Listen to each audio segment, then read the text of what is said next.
जय हिंद दोस्तों।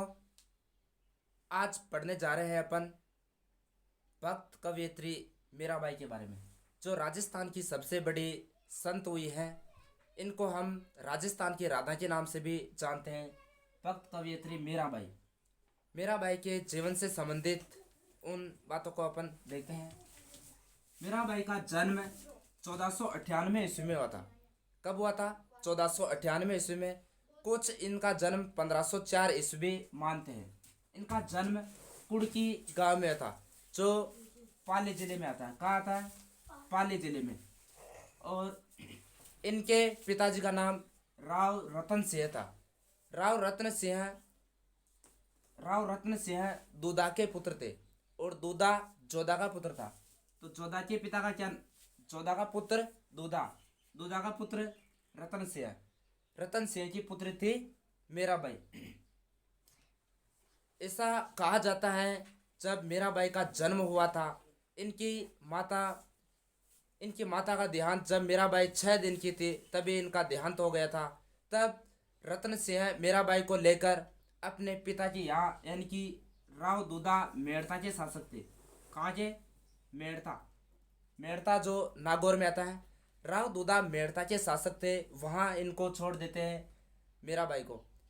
मीराबाई का बचपन अपने दादा के साथ मेड़ता में ही बीतता है। और राव दूधा कृष्ण भक्त के उपासक थे, कृष्ण भक्ति किया करते थे। और वहीं एक मंदिर था कृष्ण भगवान का, वहाँ शाम सुबह पूजा अर्चना किया करते थे।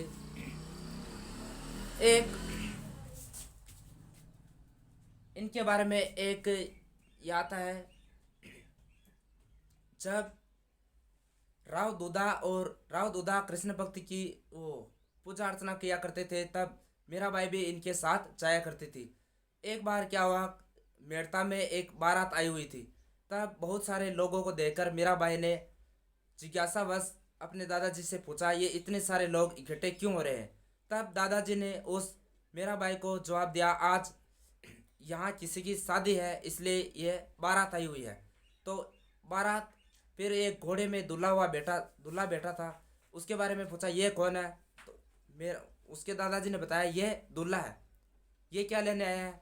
तो यहाँ एक कोई राजकुमारी है, उसके साथ शादी करने के लिए आया है। तब मीराबाई ने अपने दादाजी से पूछा, तो फिर मेरी शादी किससे होगी? मेरा भी तो दूल्हा होगा।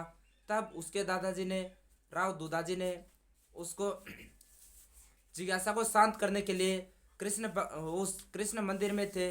तब उनके दादाजी राव दूधा ने मीराबाई को कृष्ण की मूर्ति की तरफ इशारा करते हुए उन्होंने बताया, तुम्हारा दूल्हा ये है, तब क्या करना होगा मेरे को? तब राव दूधा ने कहा, शाम सुबह स्नान करके इनको पूजा अर्चना करनी होगी। तब मीराबाई ने ज़्यादा ही सीरियस ले लिया और अपने श्री कृष्ण भगवान को ही, उस मूर्ति को ही अपना पति मानने लग गई थी। धीरे धीरे दिन निकलते हैं और मीराबाई बड़ी होती है। जब 18 वर्ष की हो जाती है, तब बीच में राव दूधाजी का तो देहांत हो जाता है। फिर राव रत्न सिंह ने, मीराबाई 18 वर्ष की हो जाती है तो इसका विवाह,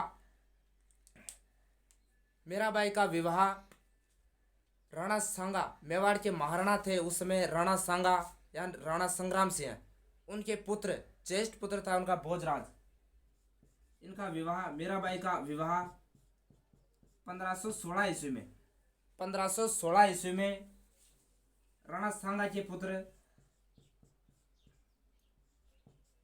राणा सांगा के पुत्र भोजराज के साथ कर दिया जाता है। भोजराज के साथ कर दिया जाता है।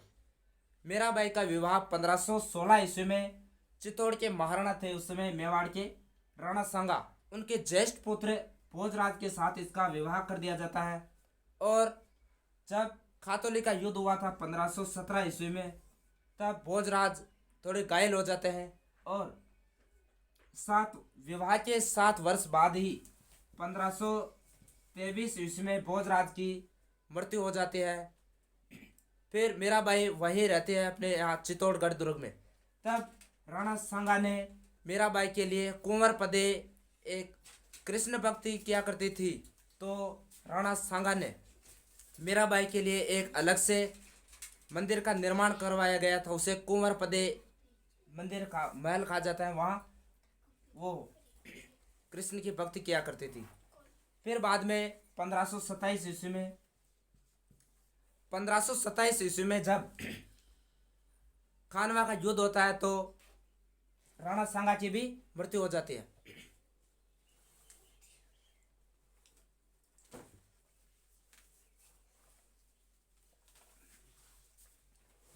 1527 ईस्वी में जब खानवा के युद्ध में राणा सांगा की भी मृत्यु हो जाती है, तब मेवाड़ के अगले शासक राणा रतन सिंह बनते हैं।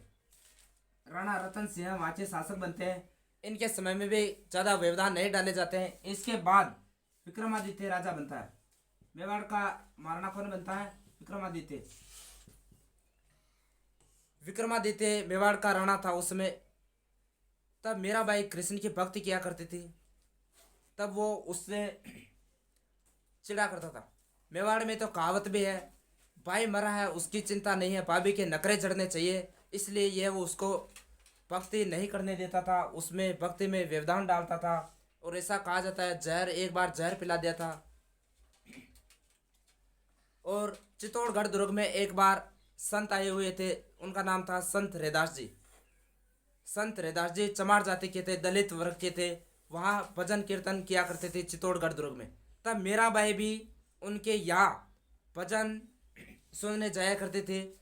तब विक्रमादित्य इससे परेशान था। तुम सोच के देखो, उस मध्यकालीन समाज में एक महिला जो सारे तेबू तोड़ देती है, एक राज परिवार की महिला होने के बावजूद भी पर्दे से निकलकर कृष्ण की भक्ति कर रही है। विधवा महिला होने के बाद भी फिर भी बाहर निकल रही है। और दलित व्यक्ति जैसे दलित संत रैदास के दलित होने के बावजूद भी उनको अपना गुरु बनाते हैं। तो मीराबाई का प्रारंभिक गुरु पंडित गजाधर थे। और उसके आध्यात्मिक गुरु संत रैदास थे। कौन थे? संत रैदास। मीराबाई के आध्यात्मिक गुरु संत रैदास थे। संत रैदास की छतरी भी चित्तौड़गढ़ दुर्ग में मेरा मंदिर के सामने ही बनी हुई है। विक्रमादित्य के इतने परेशान करने के बाद मीराबाई आखिरकार चित्तौड़गढ़ दुर्ग को छोड़ देती हैं और अपने मेड़ता चली जाती है। मेड़ता में उस समय शासक थे वो जयमल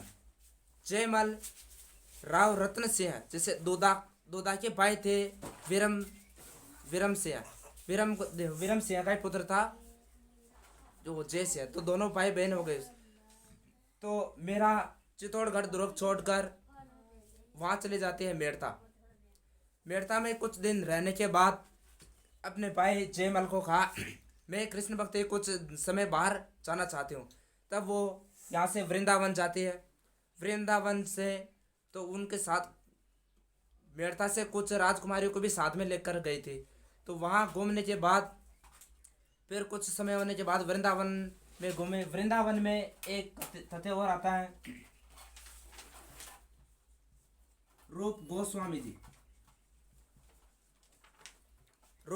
जी वृंदावन में एक मंदिर में पूजा अर्चना करने के लिए रूप गोस्वामी जी महाराज को बुलाया। रूप गोस्वामी जी महाराज ने उस समय यह कसम खा रखी थी कि मैं किसी महिला का मुंह नहीं देखूंगा। तब मीराबाई ने अपने साथियों को भेजा और इनको पूजा के लिए बुलाया। तब इन्होंने मना कर दिया, मैं किसी महिला का मुंह नहीं देखना चाहता हूँ। तब मीराबाई ने और कहा, मैं इस दुनिया में मर्द सिर्फ एक ही है, वो भगवान श्री कृष्ण, बाकी सब महिलाएं हैं। वो एक बार और भेजा। तब रूप गोस्वामी जी को समझ में आ गया और वो उसके लिए तैयार हो गए। फिर बाद में बहुत समय बीत जाता है वृंदावन में। तब मीराबाई ने अपने सभी साथियों को वापस भेज दिया और वहाँ से ये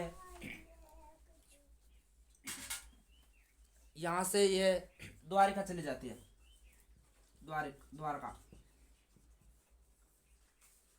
द्वारका चले जाते हैं, वही भक्ति करते हैं श्री कृष्ण की। और तब बहुत दिन होने के बाद जयमल ने अपने यहाँ से कुछ पंडितों को भेजा। जब मेड़ता में अकाल पड़ गया। तब पंडित जी को बुलाकर पूछा, ये इतना अकाल क्यों पड़ रहा है? तब पंडित जी ने कहा, यहाँ से इतनी बड़ी भक्त मेरा भाई यहाँ नहीं है, इसलिए यहाँ अकाल पड़ रहा है, उसके नहीं रहने पे अकाल पड़ रहा है। तब जयमल ने कुछ पंडितों को भेजकर मेरा भाई को वापस लाने के लिए कहा। तब यहाँ से पंडित गए और द्वारका गए। मेरा भाई को कहा, आपको जयमल जी बुला रहे हैं, वापस चलना होगा, मेड़ता में अकाल पड़ चुका है, आपके जाने से ही ये होगा। तब मेरा भाई ने कहा, अब अंतिम समय आ गया है, मैं वहाँ जाकर क्या करूँ जी, इतने दिन हो गए कृष्ण भक्ति करते हुए। तब उन्होंने कहा, चलना होगा आपको, नहीं तो हम यहीं रह जाएंगे। ऐसा कुछ तथ्य आता है। फिर बाद में मेरा भाई जब अंतिम रूप से भगवान श्री कृष्ण के दर्शन करने जाते हैं, पंडित बाहर ही थे, कुछ समय बीत जाता है फिर भी नहीं आते हैं। तब बाद में जाकर वो पंडित अंदर देखते हैं तो ऐसा माना जाता है कि मेरा भाई उस द्वारका में रणछोड़ जी,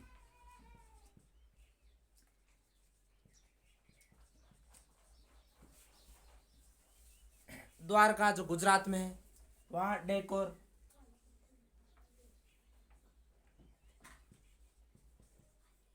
डेकोर में रणछोड़ जी के मंदिर में श्री कृष्ण भगवान की मूर्ति में ही विलीन हो जाती है।